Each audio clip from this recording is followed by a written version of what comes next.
Medical കോളേജിൽ മിക്ക ഡിപ്പാർട്ട്മെന്റുകളിലും പ്രതിസന്ധിയാണ്. ന്യൂറോ സർജറികൾ മുടങ്ങുന്നു. കാർഡിയോളജി വിഭാഗത്തിലും പ്രതിസന്ധി. സാധാരണക്കാരായ രോഗികളാണ് ഇതോടെ ദുരിതത്തിലാകുന്നത്. തിരുവനന്തപുരം മെഡിക്കൽ കോളേജിൽ നിന്നും ഞങ്ങളുടെ പ്രതിനിധി അരുൺ സോളമനാണ് ചേരുന്നത്. അരുൺ, ഈ രോഗികളെ സംബന്ധിച്ച് ഈ വിവാദങ്ങളൊക്കെ അവർ അറിയുന്നുണ്ടാവും.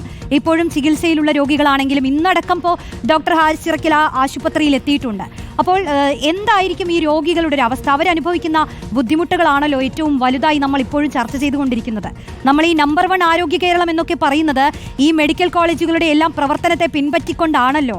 പക്ഷേ അപ്പോൾ ഇങ്ങനെയുള്ള വീഴ്ചകൾ, പ്രതിസന്ധികൾ, ക്ഷാമങ്ങൾ ഹോസ്പിറ്റലുകളിൽ ഉണ്ടാവുന്നത് രോഗികളെ എത്രത്തോളം ബാധിക്കുന്നു ഇപ്പോഴും?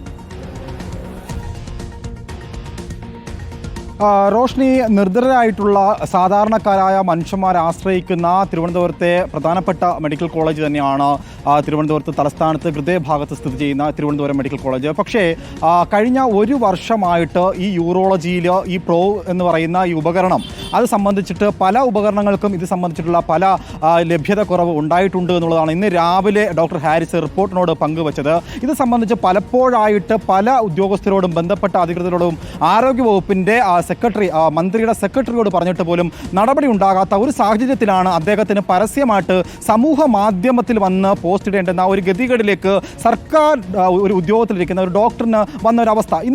ഞാനിപ്പോൾ നിൽക്കുന്നത് ഇവിടുത്തെ സൂപ്പർ സ്പെഷ്യാലിറ്റി ഈ ബ്ലോക്കിലാണ്. ഇവിടെയാണ് ശരിക്കും യൂറോളജി ഡിപ്പാർട്ട്മെൻറ്റ് സ്ഥിതി ചെയ്യുന്നത്. ഇവിടുത്തെ ദൃശ്യങ്ങൾ നോക്കിയാൽ അറിയാം. ഇന്നിപ്പോൾ ഞായറാഴ്ച ആയതുകൊണ്ട് തന്നെ രോഗികളുടെ തിരക്കുകളില്ല. ഇനി നാളെ ആകുമ്പോൾ വീണ്ടും നാളെ തിങ്കളാഴ്ച കൂടിയാണ്. രോഗികൾ വലിയൊരു കുത്തൊഴുക്ക് അനുഭവപ്പെടുന്ന ഒരു സ്ഥലത്താണ്. ഇന്നിപ്പോൾ ഞായറാഴ്ച ആയതുകൊണ്ട് തിരക്കില്ല. എന്തായാലും ഇവിടെ ഇരിക്കുന്ന രോഗികളോടൊക്കെ നമ്മൾ സംസാരിച്ചപ്പോൾ അവരാരും സർജറിയുമായി ബന്ധപ്പെട്ട് വന്നവരല്ല. പക്ഷേ കുറച്ച് മുൻപ് ഒരു അമ്മ നമ്മൾക്ക് മുന്നിലൂടെ കടന്നുപോയപ്പോൾ അവർ പറഞ്ഞത് കഴിഞ്ഞ തിങ്കളാഴ്ച കഠിനകുളത്ത് നിന്ന് സർജറിക്ക് യൂറോളജി ഡിപ്പാർട്ട്മെൻറ്റിൽ വന്നതാണ്. പക്ഷേ അവർക്ക് സർജറി മാറ്റിവെച്ചതിനെ തുടർന്ന് ഇന്ന് ഇവിടെ നിന്നും കടന്നുപോയി. പക്ഷേ അവർക്ക് പരസ്യമായിട്ട് പ്രതികരിക്കാൻ ഭയമുണ്ട് എന്നുള്ളതാണ് പറഞ്ഞത്. ഇന്ന് രാവിലെ ഡോക്ടർ ഹാരിസും അതാണ് പറഞ്ഞത്. പലപ്പോഴായിട്ടും പല ഡോക്ടർമാർക്കും ഇത് സംബന്ധിച്ച് പറയാൻ ഒരുപാട് കാര്യങ്ങളുണ്ട്.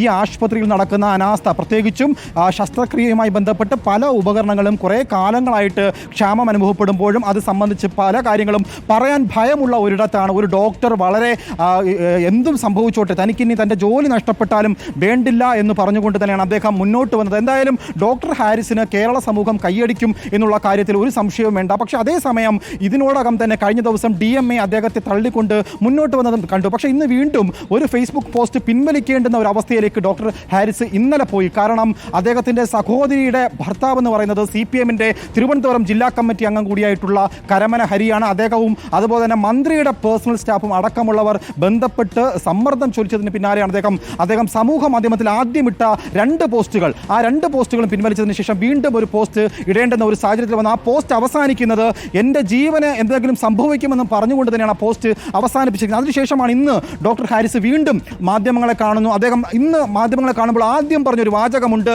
ഞാനൊരു ഫേസ്ബുക്ക് പോസ്റ്റ് ഇട്ടിട്ട് മുങ്ങിക്കളഞ്ഞുവെന്ന് ആരും കരുതണ്ട, അതുകൊണ്ടാണ് ഞാനിന്ന് മാധ്യമങ്ങളെ കാണുന്നു എന്ന് പറഞ്ഞുകൊണ്ടാണ് ഡോക്ടർ ഹാരിസ് ഇന്ന് സംസാരിച്ച് തുടങ്ങിയത് തന്നെ. ഇതൊരു ഡോക്ടറിൻ്റെ കേവലം വിഷയമില്ല. കാരണം ഇന്ന് റിപ്പോർട്ടിനോട് പറഞ്ഞത് അദ്ദേഹം പുറത്ത് UAE-ലടക്കം ജോലി ചെയ്ത ഒരു ഉദ്യോഗസ്ഥൻ കൂടിയാണ്. അപ്പോൾ അവിടെ 5 ലക്ഷം രൂപയ്ക്ക് ഈ ഒരു സേവനം ചെയ്തുകൊണ്ടിരുന്ന ഡോക്ടറാണ്. പിന്നീട് തൃശ്ശൂരിൽ 30,000 രൂപയ്ക്ക് ജോലിക്കായിട്ട് വരികയും ഏറ്റവും ഒടുവിൽ തിരുവനന്തപുരത്ത് HOD ആയിട്ട് വരുമ്പോൾ പല ഉദ്യോഗസ്ഥർക്ക് മുന്നിൽ ഓച്ചാനിച്ച് നിൽക്കേണ്ടുന്ന ഒരു അവസ്ഥയിലേക്ക് കാര്യങ്ങൾ കടന്നുപോയിരിക്കുന്നു. കഴിഞ്ഞ ഒരു വർഷം ഇവിടെ ഇത്തരത്തിലൊരു പ്രശ്നം ഉണ്ടാകുമ്പോൾ എന്തുകൊണ്ടാണ് മന്ത്രി അറിഞ്ഞില്ല എന്ന് പറയുമ്പോൾ തന്നെ അത് വലിയൊരു അനാസ്ഥയാണ്. കാരണം ഉദ്യോഗസ്ഥർ എന്തുകൊണ്ടാണ് ഈ വിവരം മറച്ചു വെച്ചത്? മന്ത്രി വലിയൊരു ഉത്തരവാദിത്വം മന്ത്രിക്കുണ്ട്. മന്ത്രിയുടെ മുന്നിൽ തൻ്റെ പേഴ്സണൽ സ്റ്റാഫ് പോലും ഈ വിവരം പറഞ്ഞില്ല എന്ന് പറയുമ്പോൾ ഇതിൽ ഏറെ ദുരൂഹതകളുണ്ട് എന്നുള്ള കാര്യത്തിൽ സംശയമില്ല. ഇന്ന് ആരോഗ്യവകുപ്പ് മന്ത്രി ഡോക്ടർ ഹാരിസിനെ അഭിനന്ദിച്ചുകൊണ്ടൊക്കെ മുന്നോട്ട് വന്ന് സത്യസന്ധനായ ഉദ്യോഗസ്ഥനെന്നൊക്കെ. പക്ഷേ എന്തുകൊണ്ടാണ് തൻ്റെ ഹാരിസ് ചിറക്കലിന്റെ ഈ വെളിപ്പെടുത്തലോട് കൂടി 2 കാര്യങ്ങളാണ്. ഒന്ന്, ആ രോഗികൾക്കൊക്കെ ഒരു ആത്മവിശ്വാസം ഉണ്ടാവും, ഞങ്ങൾക്ക് വേണ്ടി സംസാരിക്കാൻ അങ്ങനെ ആരെങ്കിലും ഉണ്ടല്ലോ എന്ന്. പ്രത്യേകിച്ച് ഈ ഹാരിസ് ചിറക്കലൊക്കെ രോഗികൾക്കൊക്കെ വളരെ പ്രിയപ്പെട്ട ഡോക്ടറാണെന്നാണ് ഞാൻ സമൂഹ മാധ്യമങ്ങളിൽ നിന്നെല്ലാം മനസ്സിലാക്കിയത്. അപ്പോൾ ആരെങ്കിലുമൊക്കെ ഇങ്ങനെ തുറന്നു പറയുമ്പോൾ ഈ വിഷയം ഇവിടെ തുടങ്ങുകയാണ്. ഒരു അന്വേഷണം നടക്കുമ്പോൾ അത് രോഗികൾക്ക് ഗുണമായി മാറട്ടെ, ആ ഒരു ആത്മവിശ്വാസം രോഗികൾക്കുണ്ടാവുമല്ലോ അല്ലേ?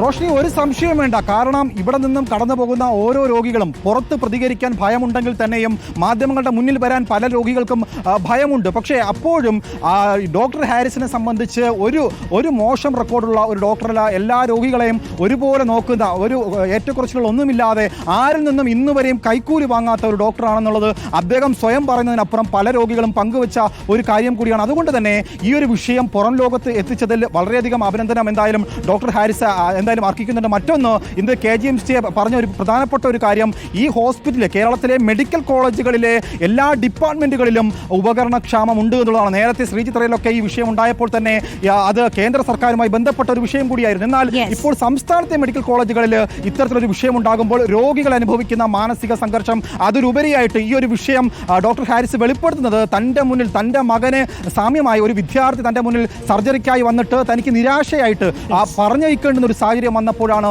ഇങ്ങനെ കഴിഞ്ഞ ദിവസം ഫേസ്ബുക്ക് പോസ്റ്റ് ഇടേണ്ടി വന്ന ഒരു സാഹചര്യം ഡോക്ടർ ഹാരിസ് വ്യക്തമാക്കുന്നുണ്ട്. അതുകൊണ്ട് തന്നെ പലപ്പോഴും ഒരു സർജറിക്ക് വേണ്ടുന്നത് 12 ഉപകരണങ്ങളാണ്. ആ 12 ഉപകരണങ്ങളിൽ വൃക്കയിലെ കല്ല് പൊടിക്കാൻ ആവശ്യമായ പ്രോബ് എന്ന് പറയുന്നത് അത് ഒരു കേവലം ഒരെണ്ണം 3 തവണ മാത്രമേ ഉപയോഗിക്കാൻ കഴിയൂ. പിന്നെ നമുക്ക് ഉപയോഗിക്കാൻ കഴിയില്ല എന്നുള്ളൊരു സാഹചര്യമുണ്ട്. അങ്ങനെ അതിന് കേടുപാട് പറ്റിയപ്പോൾ പല ഉദ്യോഗസ്ഥരോടും പറഞ്ഞപ്പോൾ ആക്ഷേപിക്കുന്ന ഒരു അവസ്ഥയുണ്ടായി. അങ്ങനെ ആക്ഷേപങ്ങളും ഒക്കെ ഉണ്ടായപ്പോഴാണ് അദ്ദേഹത്തിന് ഇങ്ങനെ ശക്തമായ നിലപാട് സ്വീകരിക്കേണ്ടിയും വന്നത്. അരുൺ സോളമനാണ് ആശുപത്രിയിൽ നിന്നും വിവരങ്ങൾ നൽകിയത്.